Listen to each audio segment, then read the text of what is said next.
Welcome to PENSARE Basketball Live. It's been a minute. It's been a minute. We haven't really had a live in over a week at this point. Haven't really had a lot to say about the Toronto Raptors, but a thought did occur to me. It is almost August, and a certain Toronto Raptors superstar, all-star, former all-star, is turning 24 years old tomorrow, and that's Scottie Barnes. So in 6 hours, Scottie Barnes is officially 24. Oh, how the time has flown, and where the heck did it go? Toronto Raptors just tripled down on Scottie Barnes. What do I mean by that? Well, there's this thing where most organizations try to put things on someone's timeline, right? Well, this guy's too young for this guy's timeline. This guy might be a little bit too old for this guy's timeline. And typically, the organizations that are successful usually pick a direction.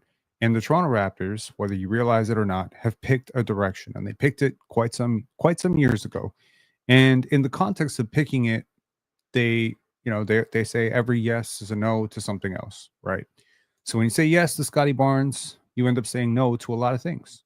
You say no to a lot of things.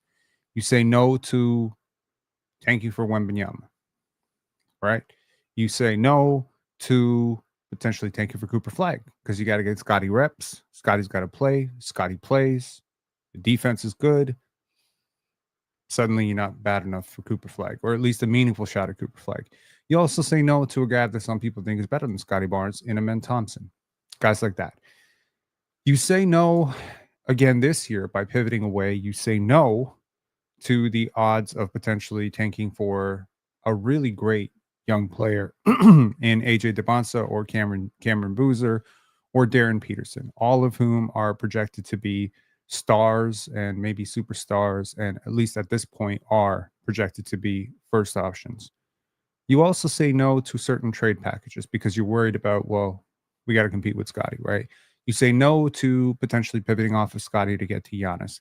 You say no to Pascal Siakam's extension. You say no to Fred VanVleet commanding too much money. You say no to Fred VanVleet potentially being a primary point guard in a contract year. You say no to a lot of things. My point of this is you also say no to the Knicks pick heavy package for OG Anunoby.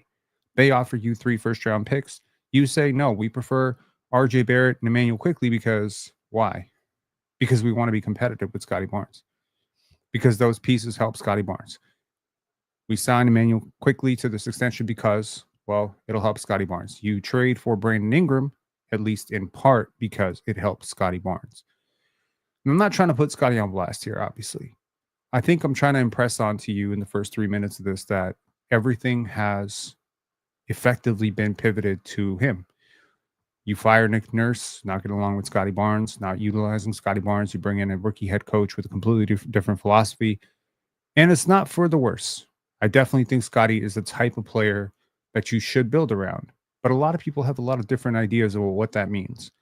Some people think it means that he can just be a sort of spiritual backbone for your team, kind of like a Draymond Green, like someone who sort of marches up your defensive identity, but then you still need that A1 offensive star. To which I say, why not tank? If he's not going to be a number one option, if he can't be the best, if he can't be the best player on the championship team, then why not tank this year and go out and try to at least get one of those guys, like a Darren Peterson or an AJ DeBonsa, who might have a chance. If he's not really a foundational piece, if he's not really a number one option, if he's not a superstar type, if you don't project that he's going to be competing for MVPs, then why have a timeline oriented to his skill set or his demands or his play style at all? Why? There are not a lot of teams that are building around their second option. So clearly the Raptors internally believe that Scottie Barnes is in fact that dude. They believed he was that dude even after he had a sophomore slump because they opted not to tank for Wemby. They believe even after, the fourth year, quote unquote, regression, that he's still that guy, which is why they haven't opted towards a full teardown, which is why Emmanuel Quickley and Brandon Ingram are here, which is why you haven't parsed out, a whole bunch of your win now assets to get a whole bunch of future first round picks. No, the Toronto Raptors aren't looking for a star. They think they already have one. Now, how do I know that they already have one? How do I know that at least they think they already have one? Well, you just have to listen to them talk, right? You listen to Masai Ujiri talk, this is the type of player you dream to get. That's a direct quote on Scottie Barnes. Oh, we didn't lose in Tampa. We got Scottie Barnes. Okay. This is happening sooner than expected. When Scottie made the All-Star team, Masai came out and said, I don't think we expected this to happen this soon. But Scottie wasn't a superstar last year. According to the panel and according to the player's choice list, he wasn't even a top 40 player last year. And you know what? As high as I am on Scottie, I tend to agree. I don't think he was a top 35 player. I could probably put him top 30. I could probably put him somewhere between 30 and 40, but he definitely wasn't a superstar last year. Let's not get it twisted.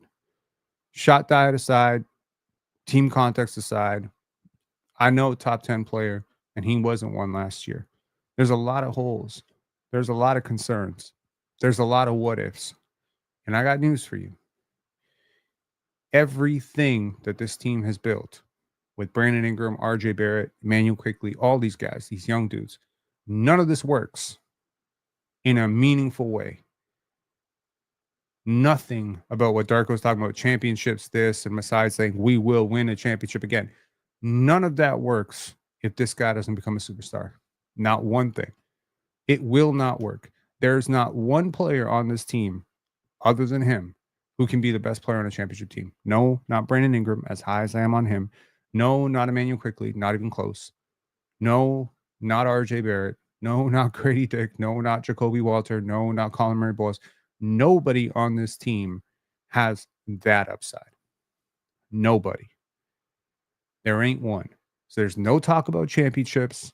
There's no talk about finals. There's no talk about coming out of the East. There's no deep playoff runs if this dude does not take a step up.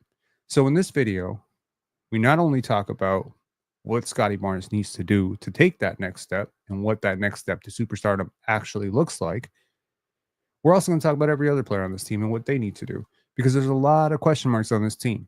There's a lot of players who might be being overlooked, and maybe there might be a certain number of players on this team that maybe we're a little bit too high on. Maybe we're like, oh, well, they were rookies and they'll just magically get better. There's a lot of people here who think Jacoby Walter is meaningfully better than RJ Barrett. If that is in fact true, the Raptors are looking good, but he is not better than RJ Barrett right now. Neither is Grady Dick. There's a lot of people in this, in this fan base that think Jamal Shed can be better than Fred VanVleet. If that is true, so far it is not true. If that is true, once again, your backup point guard spot is shored up. There are some people who legitimately believe that Brandon Ingram is a better player than Scottie Barnes. If he is in fact a better player than Scottie Barnes this year, you're good, but he's not. There's some people who believe RJ Barrett is a better player than both of them. If that is in fact true, you're great, but he's not. So every one of these players needs to take a meaningful step. Nobody was perfect last year. One of these players, obviously, we're going to talk about Colin Murray-Boyles, wasn't even in the league last year. But most of these players have glaring holes. Nobody's perfect here. Emmanuel Quickley, there's a lot of holes. We could definitely plug them all. But instead of talking about 85 things that are wrong with Emmanuel Quickley, we'll just hone in on one. So let's go down the roster and let's start with the head honcho, and that is the highest paid player on the team, and that is Scottie Barnes. Now, Scottie Barnes, honestly, I think I hear a lot of stuff about Scottie from people who don't watch him. Hear a lot of shit about him from people who do watch him. And the truth is that I think he's very underrated. I do. Last year, per 100 possessions, Scottie Barnes averaged 3 less points than Jalen Green. On his career, he has shot better from the field than Cade Cunningham and Jalen Green. Now, 19.3 points per game will not impress you, and they do not seem like superstar numbers unless you factor in where he started. If you factor in where he started, and then you don't have any sort of illusions about, let's just say, hypothetically, forget year 1, forget year 2, forget year 3, let's only go to year 4. If I told you on draft night in 2021 that this dude, who some people call a zero level scorer, that he would be 3 points per 100 possessions lower than Jalen Green, and that he would be launching 8, 9, 10 3-pointers in a game, in single games, that his defensive impact would be this much, I think most people would say that's ahead of schedule. That's way ahead of schedule. I'm expecting this guy to be a project. 19.3 points per game. Holy shit, that's amazing. But that's not what happened because he averaged 19.9 the year before, and 19.3 happened to be in a down year where his 3-point shot was really ugly and struggled, and his team won 30 games. And so there's all this additional context to get kind of baked into this shit. But the truth is, Scottie was not supposed to be on the level of Cade or Jalen Green as a scorer ever. That was not supposed to happen. Jalen Green was the number one player in that draft class, primarily because he is a scorer. Cade Cunningham was the number one pick in that draft, primarily because he is the type of franchise savior who was drawing comparisons to Luka Doncic. Scottie Barnes was drawing comparisons to Draymond Green and maybe, hopefully, one day an elevated Scottie Pippen. These are not the same types of players. So if you're going to tell me right now that one player is better than the other because they average 3 points per 100 possessions more, I would tell you they're supposed to be averaging 15 points per 100 possessions more. The difference between Scottie Barnes and Jalen Green is supposed to be the difference between Luka Doncic and Patrick Williams as scorers, and that's not that big right now. So what I'm saying is mainly Scottie has come a really long way to bridging that gap. He hasn't quite eclipsed those guys as scorers. His handle is still shaky.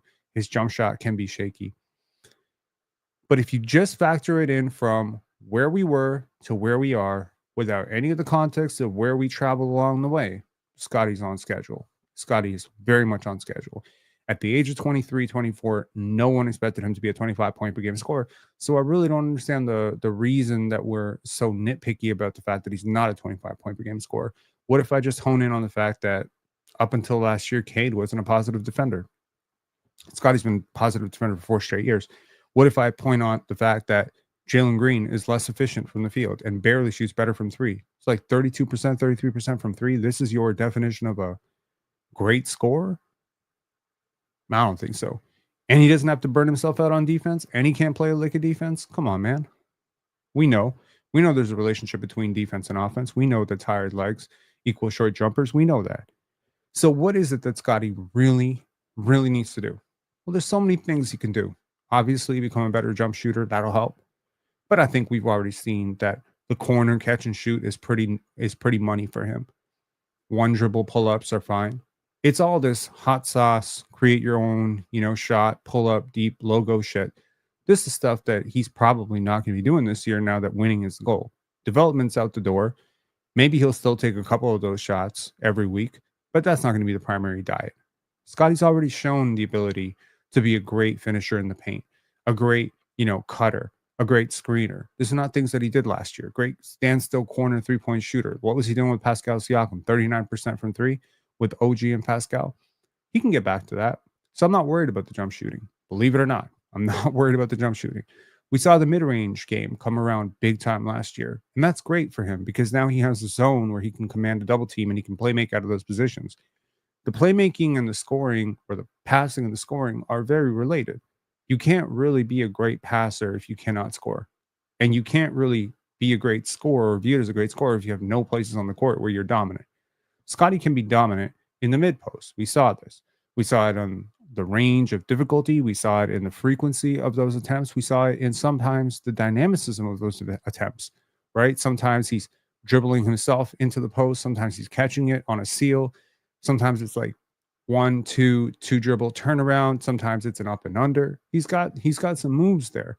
And I think he can use his strength to bully lesser defenders. And, if it's a big on him, he can absolutely pull them out and then take them off the dribble. I think that can be the cheat code. So I'm not really worried about the jump shooting. I'm not really even that worried about the handle. Obviously, these things have to get better. I'm definitely not worried about the defense and the rebounding and the passing because those things are all great. They're all great already. Could he get a little bit cleaner as a passer? Sure. Could he get a little bit more consistent as a defender? Sure. But these are not holes that I'm worried about. So what is the big step that Scottie Barnes must take? I think he has to be assertive all the time. It sounds crazy to say, but I think he needs to be assertive as a scorer all the time, which means you cannot be passive. So cut that shit out. Take your 20 shots. Take your 22 shots. Take good shots. Be a constant threat. Don't float in and out of quarters. Don't stand in the corner and wait for your turn. No. You're going to have the ball in your hands. You're going to force mismatches. You're going to force switches. If they're going to play off of you, you're going to shoot. If they leave you, on a smaller defender, you're going to demand post-ups. Be aggressive. That's the goal. Be assertive and aggressive. If you can do the shit that you do to Giannis Antetokounmpo, if you can hold Giannis to 11 points, you can hold Brandon Miller to 2 points. If you can shut down Steph Curry, I don't want to see you getting cooked by Malik Monk. Scottie has a tendency to ebb and flow into games. There are these big games against Jokic where he'll just go crazy, or LeBron or Kevin Durant. And then he'll have those games against Charlotte where it's like you couldn't pay him to be there. That has to go away. That has to, as the team's leader, he has to know that this goes as I go.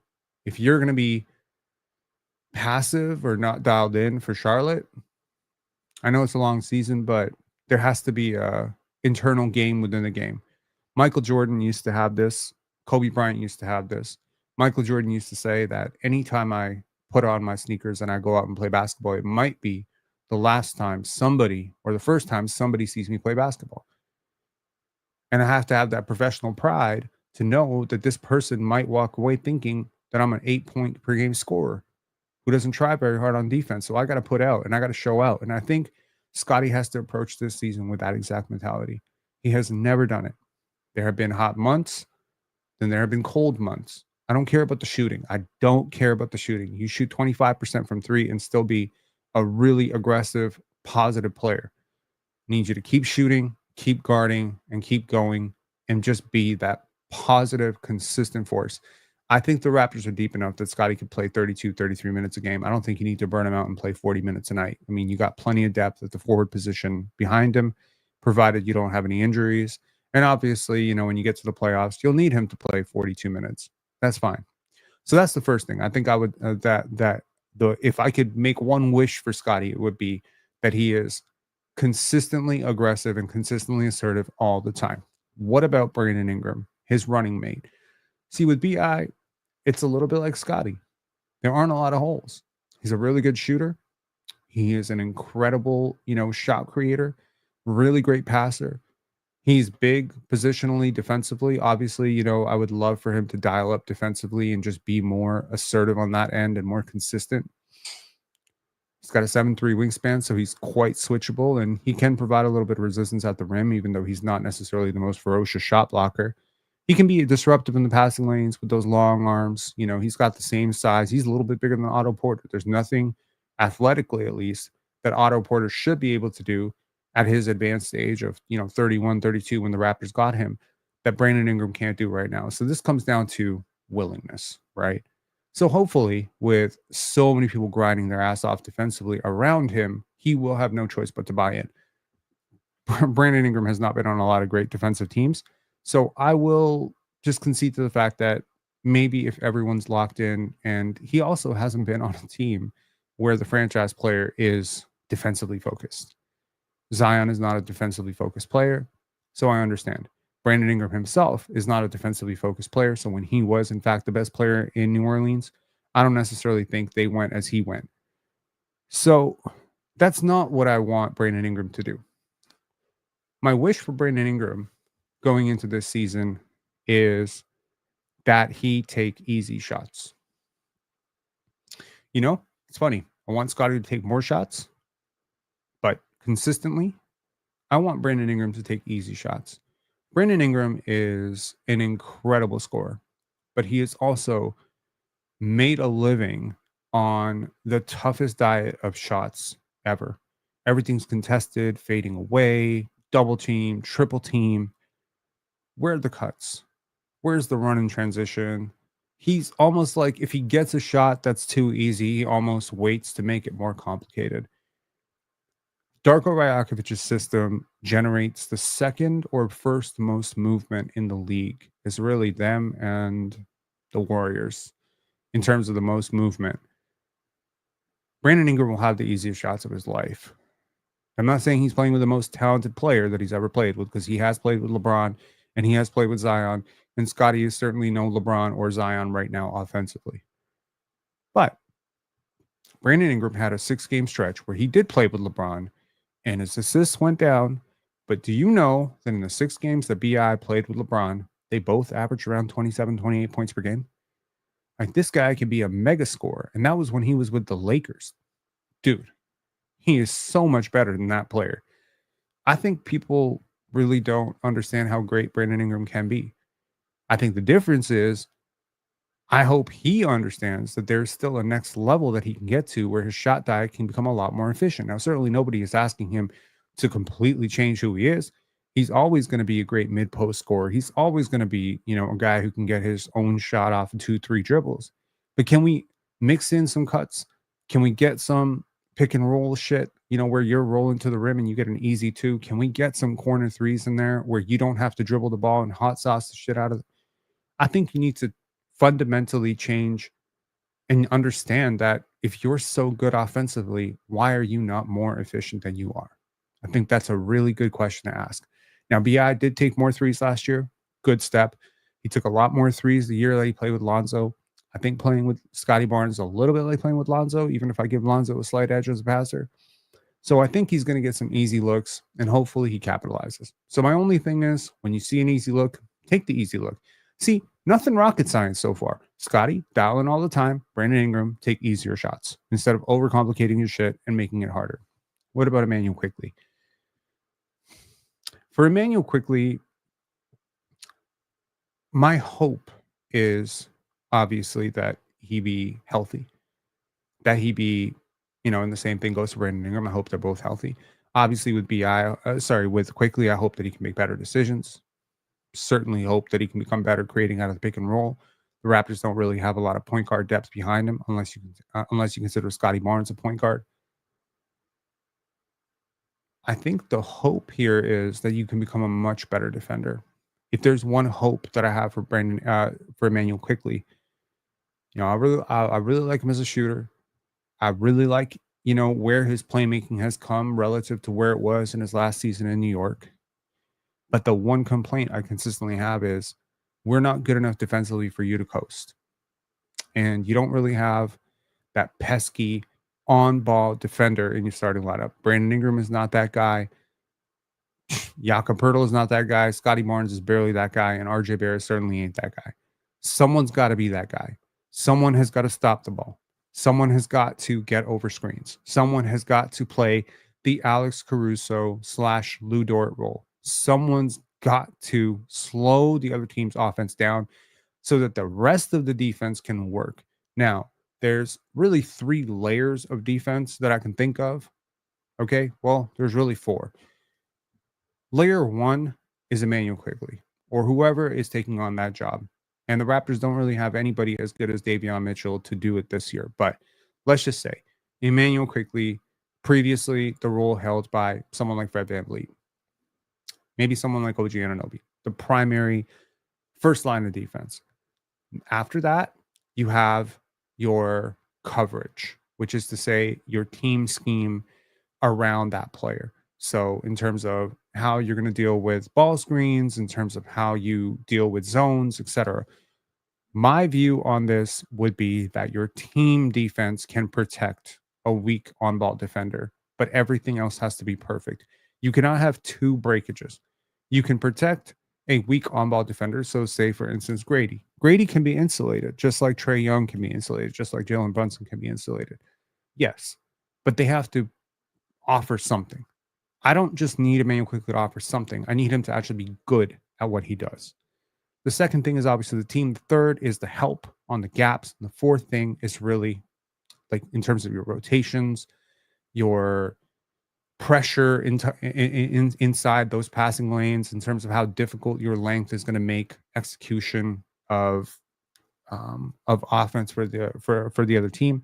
And then, of course, there's your rim protection.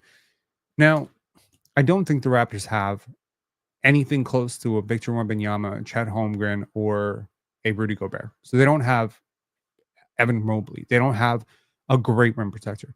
What they have is average rim protection that they can sort of shore up by aggregate, because Scottie can do a little bit, Brandon Ingram can do a little bit. So you have something. When Scottie's being, the primary defender on somebody and he's funneling a player towards Jakob Poeltl, then the two of them together can give you the type of rim protection that can be effective.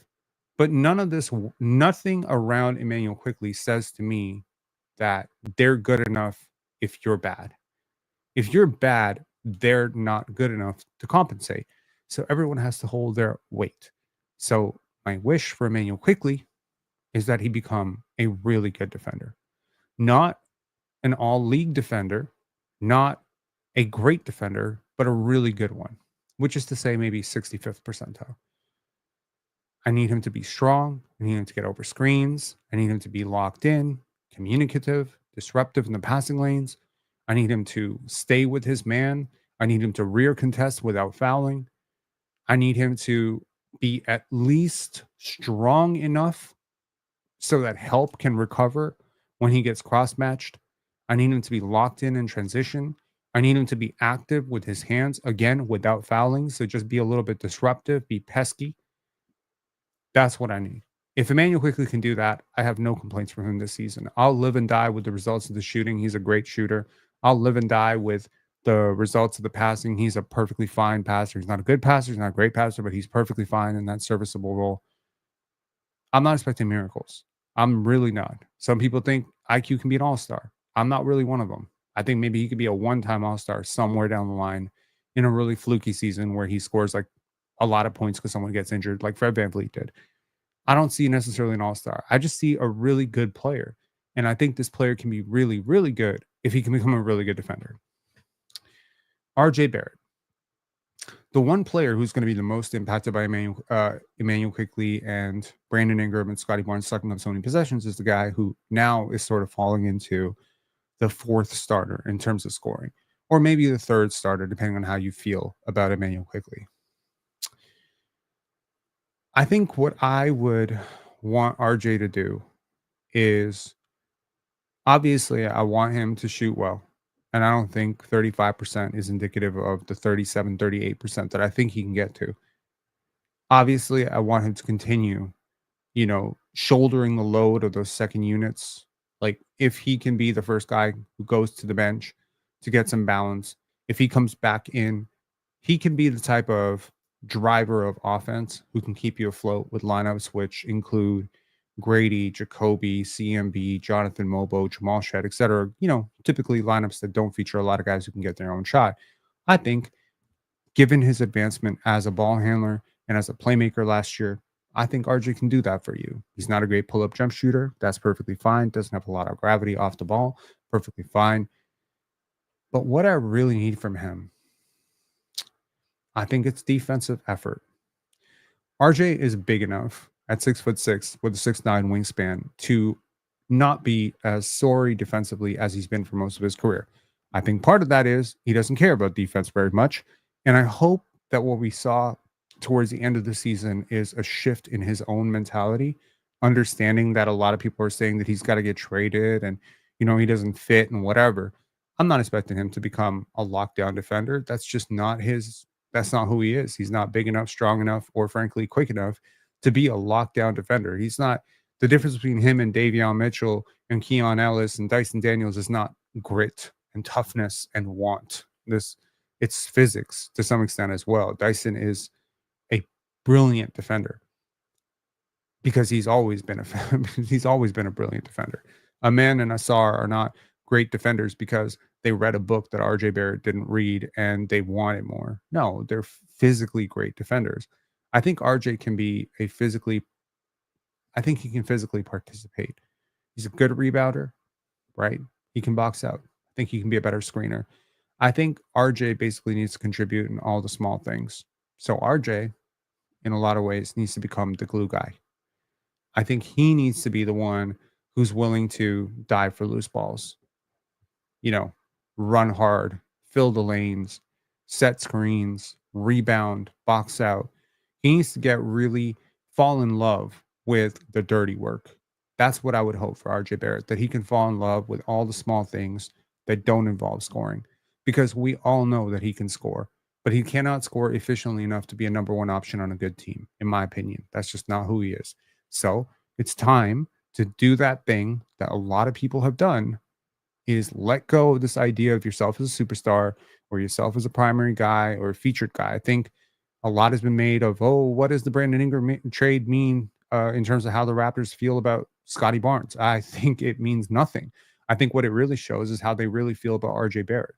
Because in a lot of ways, if RJ Barrett was a 25-point per game scorer and the type of shot creator that you really need, you wouldn't need a Brandon Ingram, right? You would have opted for a Herb Jones or someone of that ilk.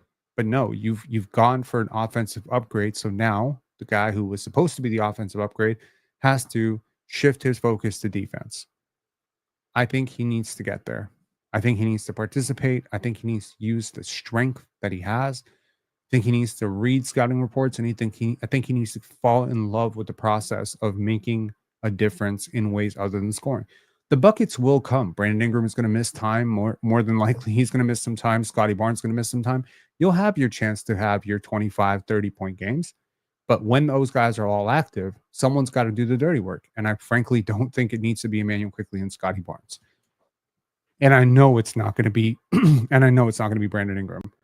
Okay.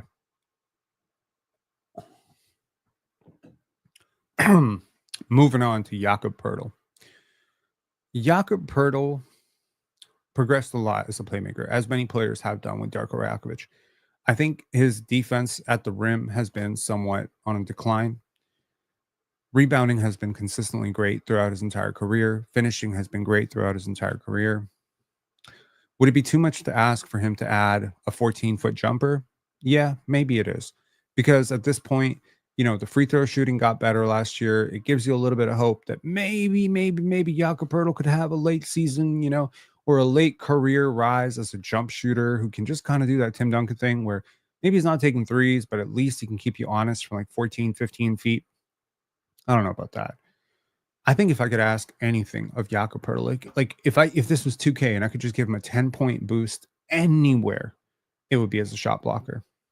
It would be as a shot blocker. I think the Raptors lack that traditional shot blocking big, like the guy who's an intimidator. And sometimes Yak can be a little bit soft in there. Sometimes he gets pushed around a little bit. I want him to really, really commit to the idea that this is my zone and nobody's coming in here. I need him to be a little less finesse, quite frankly, because I know the Raptors worked with him a lot in the triple handoffs and, screening and, trying to finish in the paint and all that stuff. No, I need you to fall in love with the defensive end of the court. I need you to be fast. I need you to sprint in transition. The Raptors are not going to be good at half-court offense. Their best bet is to be a really frequent transition team that is above average efficiency in transition, because really I don't think you're going to be a great half-court offense unless Brandon Ingram and Scottie Barnes are like top 20 players. Like both of them together are top 20 players. So the best bet to becoming a top 10 offense is to run a lot. And you run off of what? Quick hitters, defensive stops. This is how you run. And Jakob Poeltl can be a huge participant here with lengthy wings like CMB, Jonathan Mobo, Scottie Barnes, Brandon Ingram. Like there's plenty of help. You don't have to do it all by yourself. We're not leaving you on an island all by yourself and saying, okay, well, here's 4 defensive turnstiles. Go protect the rim like Rudy Gobert. No, just be a little bit more locked in as a defense, as a shot blocker, because the cool and somewhat underrated thing about the Toronto Raptors team is there's a lot of really positive rebounders. IQ is a good rebounder for a point guard. Scottie's a really good rebounder. BI is a really good rebounder. RJ is a really good rebounder. Any one of these guys, any one of those 4 guys, think about what I'm saying. Would you be surprised if Emmanuel Quickley had a triple-double? I would not. We saw Jonathan Mobile get a triple-double. We've seen Scottie Barnes get triple-doubles. I guarantee you BI can get triple-doubles. I guarantee you RJ can get triple-doubles. Why? Because they're all good rebounders. So if they're all good defensive rebounders, well, what does that do? That leaves some space for your 7-foot, paid like a top 10 center with 7'3" wingspan to be an aggressive shot blocker. And Yak doesn't have to play a lot of minutes anyways. So use them fouls, big fella. Attack the fucking basketball. That's what I need from him. I need like a 2.5 block season. I understand sometimes people say blocks are overrated. He doesn't contest as much either. He doesn't deter rim percentages either. It's not like he's sitting there and he's like, okay, well, Jakob Poeltl's not really blocking shots, but opponents are shooting 10% worse at the rim with him there. That's not happening either. So I just need Jakob Poeltl to be an elite rim protector. So we've dealt with the starting lineup. Let's talk about some key players off the bench. Jamal Shed, easy, jump shooting. Easy peasy, man, jump shooting. Jamal Shed is already the second best passer on this team. Would it be fair to say second or third? He's the top 3 passer on this team.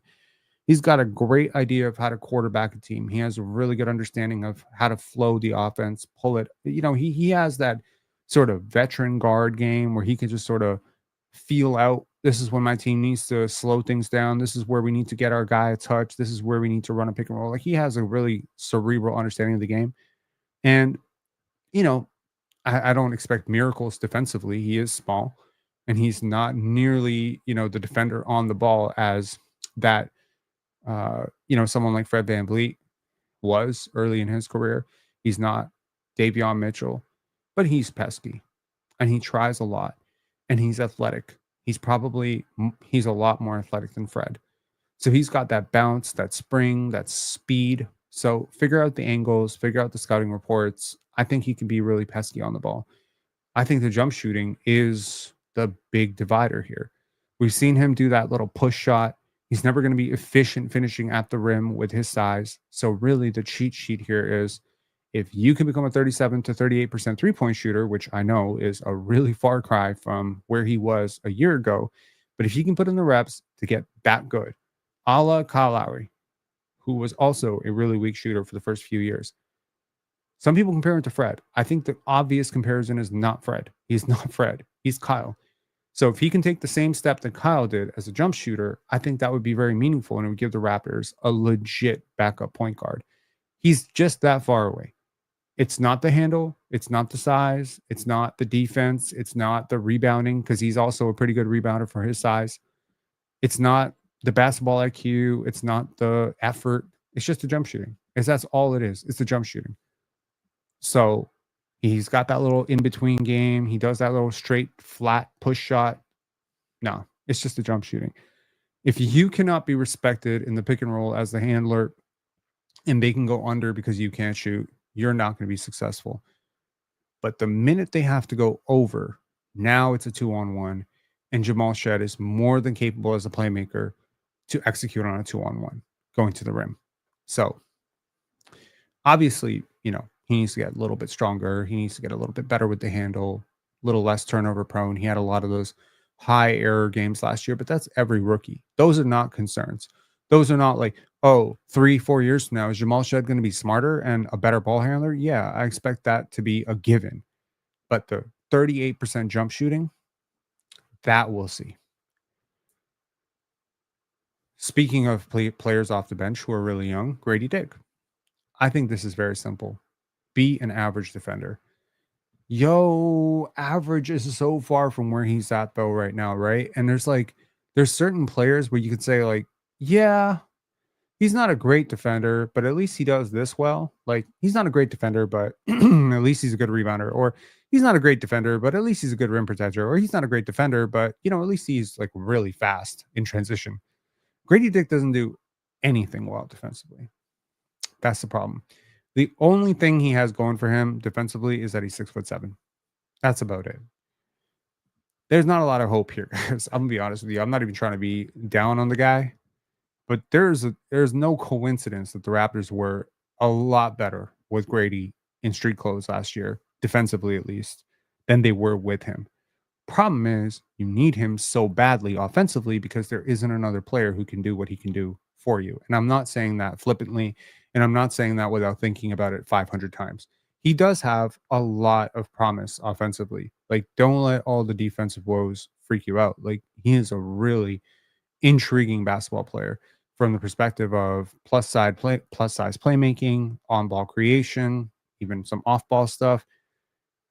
I think the marketing was wrong on Grady, bro. Like, people talked about him as sort of unathletic. We've seen him to be plenty athletic, just driving to the rim, up and over, and coming around Evan Mobley and shit. Like, bro, the dude is fluid, and he is a good athlete, very good athlete.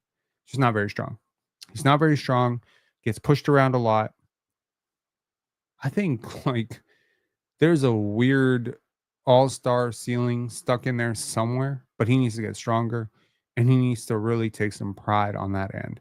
He needs to take pride defensively. People are already going to attack him because he already has that reputation as a weak ass defender and he happens to look like, a little country boy from Kansas. So, yeah, people are going to attack you. You look like food. You look like food. I'm sorry. I don't know what to tell you. There's the fucking ocean and you look like a guppy, or not a guppy. You look like, I don't know, like a flopping otter, right? Like you're going to get attacked a lot, right? So, I think you need to find a role defensively for Grady, and it's not going to be on the ball stopper. That's not going to happen. That's just not going to fucking happen. His lateral quickness, you could see it from the way he moves. He cannot move his feet east west. That's not going to happen. It's not going to be as a rim protector because, well, limited wingspan, 6'8", 6'9", not a super, vertical athlete. So it's not going to be really as a shot blocker. So how is he supposed to participate defensively?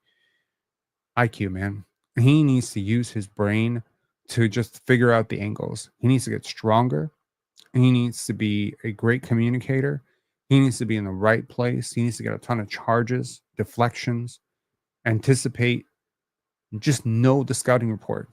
If Shane Battier can become a great defender, like Grady Dick can become an okay defender. You know what I mean? Shane Battier was not some super athlete. You don't have to be a super athlete. You just need to think this game through. So I think Grady just needs to become a 40th percentile defender, like anything but like a 5th, 8th, 7th percentile defender, where you're at the bottom of the league with the Anthony Simons and the Trey Youngs of the world. You're not good enough offensively to be this big a liability defensively. So that's the problem with Grady. And I'll tell you right now, he's extension eligible next summer. If he does not figure it out defensively, he is going to be getting a next contract that is sub $10 million, and that will really suck for him. But if he does figure it out defensively and the shot starts falling a little bit more, he could be putting himself in the conversation for like $24 million extensions. So it's a big swing, but I assume that the Raptors, when they drafted him, assumed at this point that he would figure it out by year 3. So we'll see if he figures that out. Jacoby.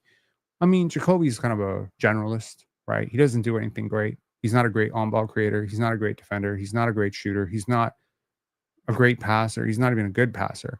There's just not a lot that Jacoby does that's great. But he does everything really well.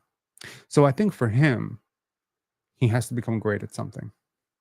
Because this is not high school where you can be a generalist. This is not Link Academy. This is not Baylor.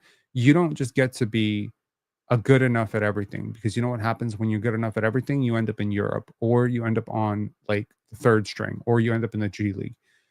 I got to be able to bank on you for something.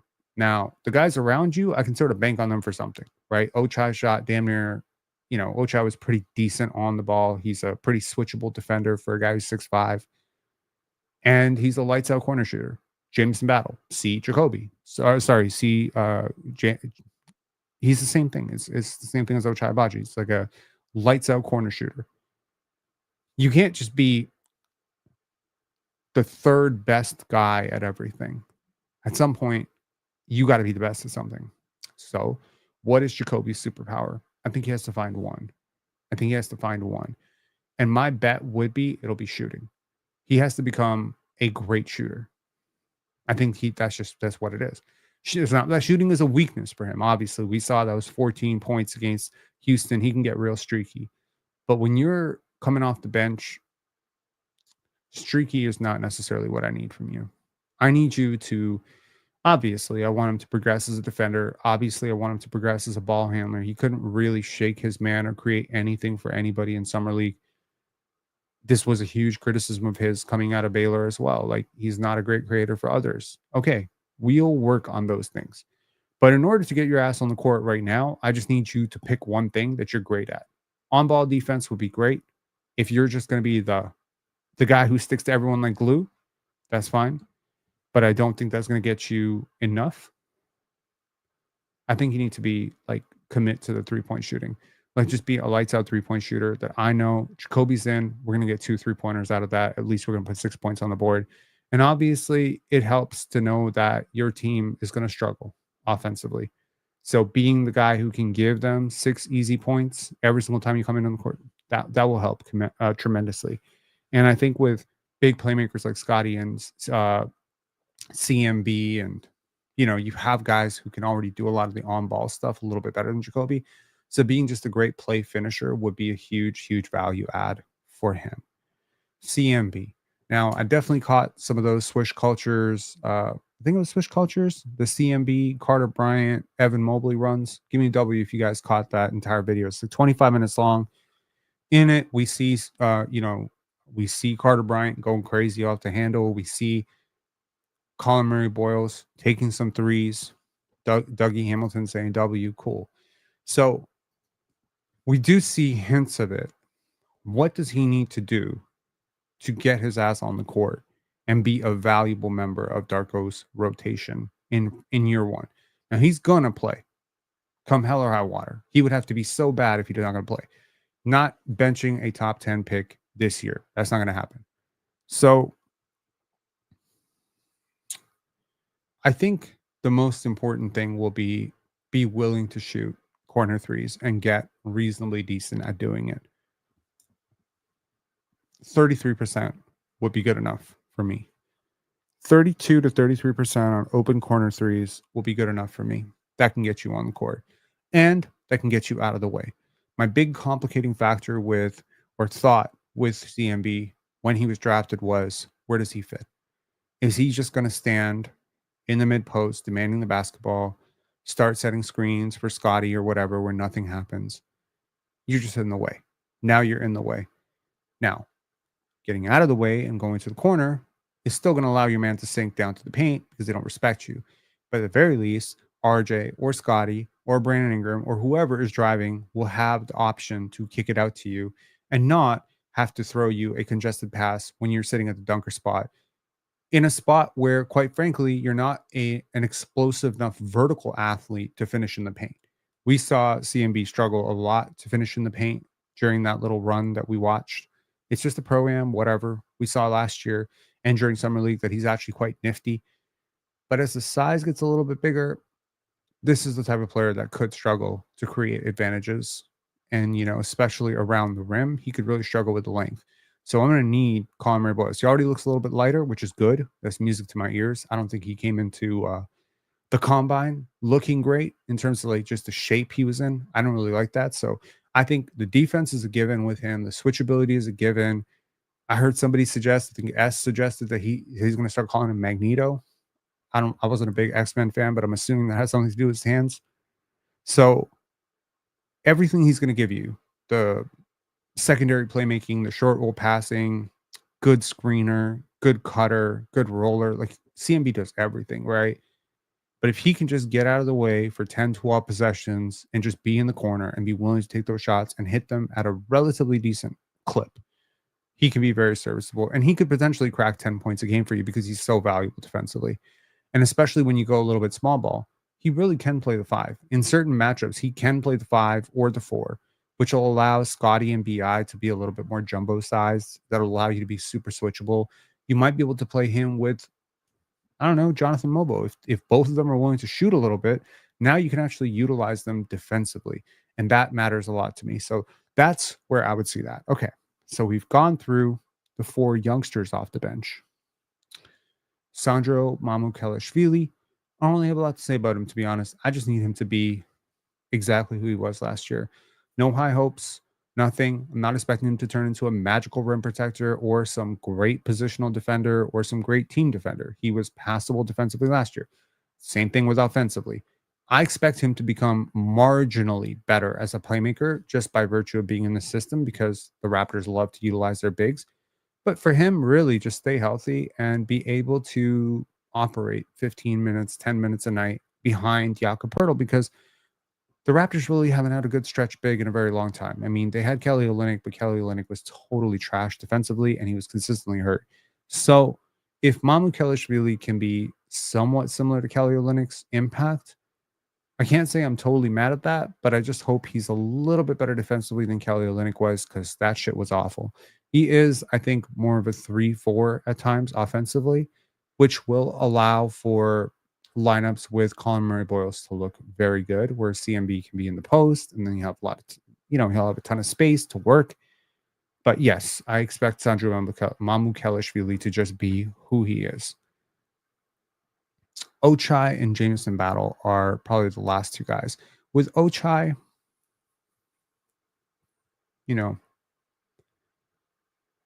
just be who you were, take a step up defensively. That would be great. I don't really expect any of the pull-up jump shooting to come around. I'm not expecting to come the mid-range demon. I'm not expecting to become a great creator for others. These are not things that I expect for him. I think if I had to be wishful, it would be that he takes another step up as a defender. Like, he was a decent defender last year, partially because of all of the utility he provides all over the court. Like, he can be decent in transition, he can be decent on the ball. He was more of a defensive generalist as opposed to a defensive specialist. Can you lock into one part of defense and make it yours? You could make it rim protection. You could make it on ball stuff. You could make it screen recovery. You could make it something. You could be a demon in the passing lanes. Like, just have some sort of specialty on defense where it'd be like, okay, Ochai's on the court, where at least we got that. Let's build around that. Yeah. I just think part of his defensive impact last year came down to the fact that he wasn't Grady Dick and he wasn't RJ Barrett. So he kind of looked better than he really was. But I think both him and Jacoby Walter need to dial it up defensively to another level to get to, the best version of themselves. And Jameson Battle really, I think, comes down to this, man. You are one of the few players on this team that are going to be consistently guarded at the 3-point line. How do you attack those situations, I think, is just going to be coming down to a matter of IQ. I think he's going to get there. But can you stay on the court defensively and participate? Now, I do appreciate that he took the challenge on in Summer League, and he tried. Like, it's not for a lack of effort with him. There's no concerns about whether Jameson Battle wants to be a good defender. He does want to be a good defender. He's trying defensively. I just don't think that I don't think he necessarily has the lateral mobility or the vertical pop or necessarily the positional size. There's nothing really going for him defensively.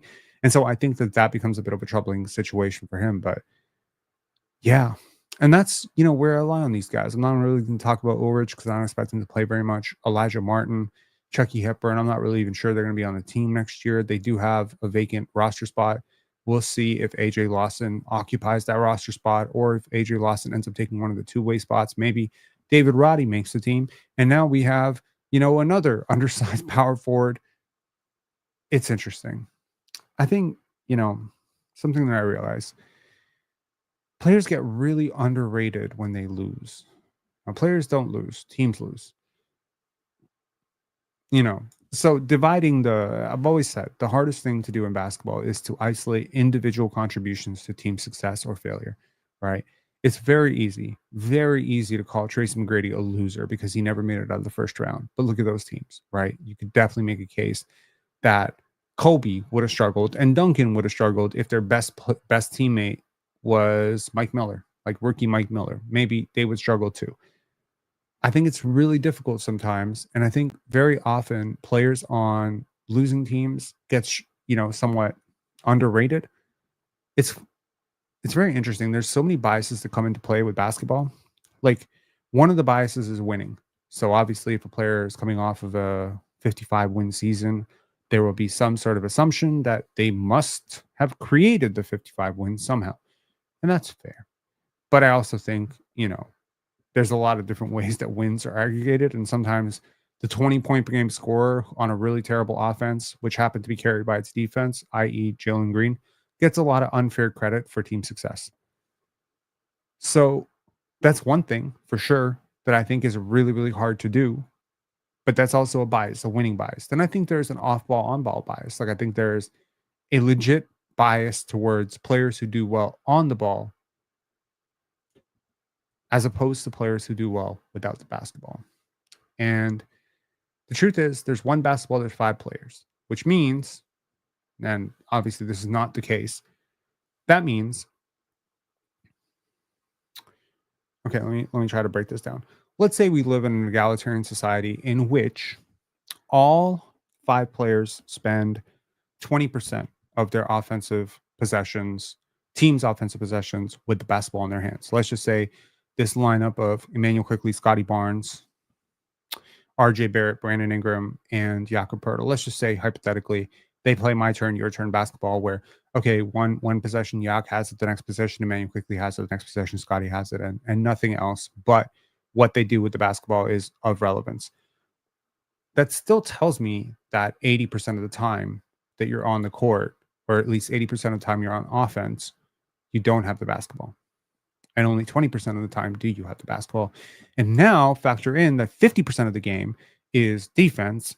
And so really, if we are assuming, and again, we just barely assume this, but if we assume that 10% is you with the basketball, 40% is you without the basketball, 50% of you is with defense, that means 90% of the game in a totally egalitarian offense, you don't have the basketball in your hands. And what's interesting is that most people assume that the 10% of time that you have the basketball in your hands is 90% of your impact on the basketball court. And I completely fucking disagree. Completely disagree. And the funny thing is, Scottie Barnes is the master of the 90%. Master. Super switchable defender, really locked in rebounder, great secondary playmaker, great screen setter. He does every little thing that you need to win other than dribble and shoot, right? Conversely, Cam Thomas is the master of the 10% and not even a really efficient one at that. And that's sort of where I say that there's a bit of a conundrum and maybe an obvious bias. And I noticed this bias not only with how people talk about Scottie Barnes, but in terms of how they talk about Amen Thompson. I see this in how they talk about Draymond Green. I see this in how people talk about Bill Russell. But I also see it in smaller things, like how people talk about Josh Hart. Like people swear that Mikal Bridges and OG Anunoby are so much better than Josh Hart, and they're really not. Like Josh Hart is so important. Like as a secondary creator, he's amazing. As a cutter, he is amazing. As a rebounder, he is incredible. He is efficient, but he shoots 33% from three. And so people dismiss it. They just say, okay, low volume score, 33% from three. We're not interested. We don't value this. This we don't value. People call Jason Kidd Ace and Kidd for years. But what Jason Kidd did when he didn't have the basketball was freaking phenomenal. And that's why he could win in a million different lineups. Portability, versatility, off-ball habits, screen setting from a guard. Yo, Kyle Lowry, Fred VanVleet, these were good screen setters. These dudes actually could set rock solid screens. The fact that they can do that and other players their size typically can't is value. The fact that you're a positionally positive rebounder that actually boxes out, that's valuable. And again, this is the bias. We have a winning bias and we have an on-ball bias. What else do we have?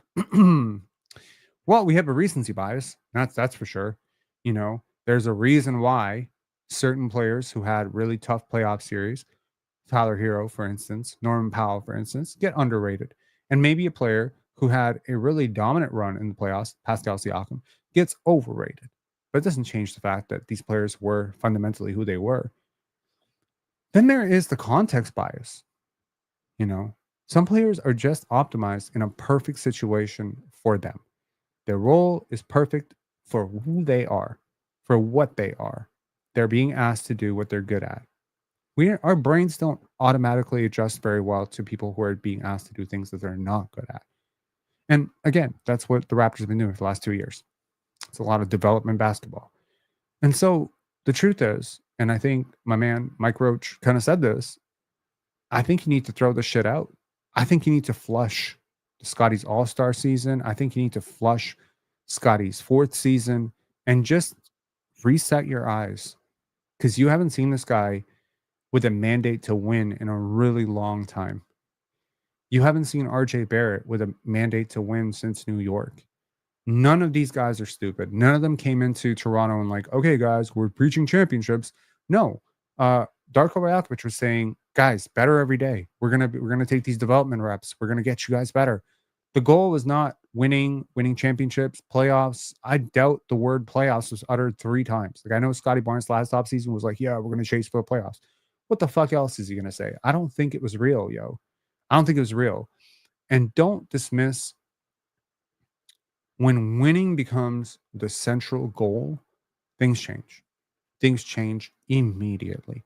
You know, I'm not saying that a player is going to rapidly start becoming a 44% three-point shooter when they were really a 32% three. No, I'm not saying it's magic, but players, when the goal is to win, will go towards their dominant strengths more often. They're not going to be doing experimental fluky shit. There are places on the court where Scottie Barnes can be a championship number 2 right now. Can he be a championship number 1? I have no idea. But if you put him as a second, if he was Shai Gilgeous-Alexander's second best player, the OKC Thunder are fine. Perfectly fine. To the point of this video, which was Toronto just tripled down on Scottie Barnes. I remind you, that is the truth. You don't have every decision has been made with this as a lock. There's not a internally, like there's not like a, well, if Scottie becomes all NBA, if Scottie competes for MVPs, if Scottie becomes, a top 10 player, if Scottie Barnes becomes a better scorer. No, it's when. It's when. They have put a lot of faith in this dude, man. I'm telling you, internally from some of the conversations that I've heard, like they are so fucking high on this guy. And maybe they haven't talked about it in the media and they haven't always like mentioned it and they haven't because they don't want to mount the pressure on him. But trust me, man, nothing here. No championships, no finals runs. Shit. You're not going to sniff 50 wins if he doesn't take that next step. And I think, to his credit, I think he's going to take the next step. I really do. I really genuinely do. And someone told me, Rob, didn't you say this last offseason? Yeah, I also told you this the previous offseason when he became an MVP, when he came out of the gates for like the first 2.5 months and looked like a legit top 15 player. I also told you this in his rookie season. Yeah, I'm very high on Scottie Barnes. Sorry, that's a surprise to anybody. I'm very high on him. And that's because I see in him those intangible qualities that you look for in winners. I see a guy who, amidst a really struggling season, was top 5 in clutch scoring.